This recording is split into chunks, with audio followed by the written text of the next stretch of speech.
Praise the Lord. லூக்கா 3ஆம் அதிகாரம் 3வது வசனம். அப்பொழுது கர்த்தருக்கு வழியை ஆயத்தப்படுத்துங்கள், பாதைகளை செவை பண்ணுங்கள். கர்த்தருக்கு வழியை ஆயத்தப்படுத்துங்கள் என்னன்னா, பின்னாடி படிக்கிறோம் பாருங்க. பள்ளங்கள்லாம் நிரப்பப்படும், சகல மலைகளும் குன்றுகளும் தாழப்படும், கோணலாவை செவையாக்கப்படும், சமமாக்கும் என்றார்.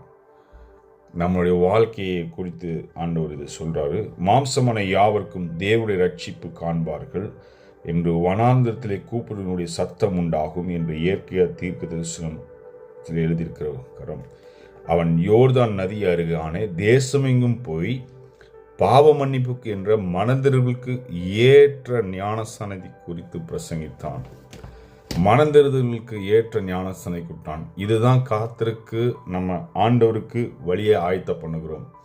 மனந்திரும்புதல் தான் கர்த்தருக்கு நம்ம வழியை ஆயத்த பண்ணுகிறோம். மனந்திரும்புதல் என்னன்னா, முதலாவது இயேசுவை ஏற்றுக்கொள்ளணும். நம்ம இருதயத்தில் இயேசுவே மெய்யான தேவன் என்று அறிந்து கொள்ளணும். அவர் நமக்காக சிலுவையிலே அறையப்பட்டு நம்மளுடைய சாபத்தையும் பாவத்தையும் ஏற்றுக்கொண்டார். இதை ஏற்றுக்கொண்ட பிறகு நம்ம என்ன பண்ணணும்னா, நம்முடைய மனந்திருதலுக்கு ஏற்ற கனிகளை கொடுக்கணும். நம்ம டெய்லியும் நம்ம சிந்தனையில் கண்டிப்பாக ஏதோ ஒரு பாவம் செய்வோம், பார்வையில் பாவம் செய்வோம், உதடு நாவில் பாவம் செய்வோம், எண்ணங்களிலே பாவம் செய்வோம், கைகளிலே நடத்தைகளிலே பாவம் செய்வோம். பரிசுத்தமாய் வாழ வேண்டுமென்றால் இயேசு இல்லாமல் நீங்கள் பரிசுத்தமாய் வாழ முடியாது. இயேசு இந்த உலகத்தை விட்டு போகும்போது ஏன் தெரியுமா பரிசுத்த ஆவியை நமக்கு அனுப்பி வைத்தார்?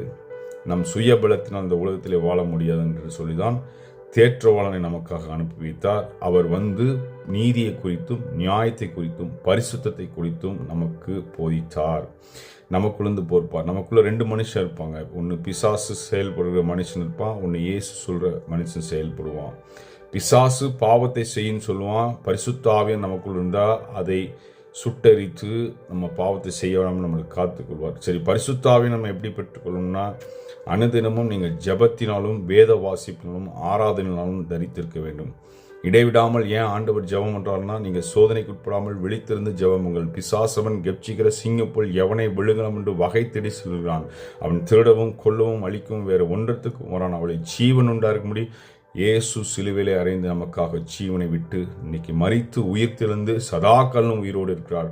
அவர் பாதாளத்தின் திறவுகள் உடையவர். பிசாசை அழிக்கிற வல்லமை ஆண்டவராய் இயேசு கிறிஸ்து ஒருவருக்கு மாற்றமே இருக்கு. இயேசுவை ஏற்றுக்கொண்டால் நீங்கள் எல்லா காரியங்களும் வெற்றியும் ஜெயமும் வியாதியிலிருந்து விடுதலையும் எல்லாவற்றையும் நீங்கள் பெற்றுக்கொள்ளலாம். கர்த்தர் உங்கள் வார்த்தையை ஆசீர்வதிப்பதாக. இயேசு சீக்கிரம் வரப்போகிறார். மனம் திரும்புங்கள், பரலோக ராஜ்யம் சமயமாயிருக்குது. ஆமென்.